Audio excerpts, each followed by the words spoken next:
How do people slowly lose access to their own preference? Let's talk about this week.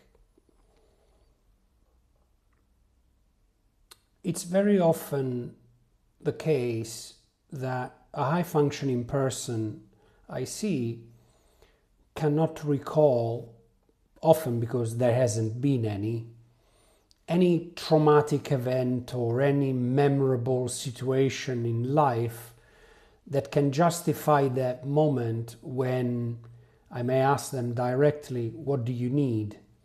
And their mind goes completely blank. And in fact, it's often easier as a therapist to work with clients who've had such events, such situations in life, because it's kind of easy to point the finger and say, well, look, it's quite likely that that event, because of this and that reason, caused some of this impact. But for the client who often says, I had a wonderful childhood and I can't see any reasons how I may have arrived where I am, it can be quite challenging. And so very often finding ourselves in situations where we no longer are aware of our preference can be quite puzzling. None more so than for the high-functioning person, because there's this dilemma between I'm supposed to be high-functioning, powerful, intelligent, whatever the story you tell yourself, which is mostly true, as proven by a great track record that I'm sure you have behind you in your history. And yet, how come I can't figure out who I am, what I need, what I favor? And this can show up in small things, simple things like being at a dinner party with friends, arriving a little earlier, being asked, what would you like to drink? And answering, I don't care, just whatever you have open is perfectly fine. Or someone asking your preference about an event or somewhere to visit, and you genuinely saying that you don't mind and you're happy to join with whatever the others decide. So often high-functioning people are indeed seen as pretty easygoing and to be with. And so doubling, puzzling is this moment, as I mentioned earlier, where they can't figure out why. They don't know their preference.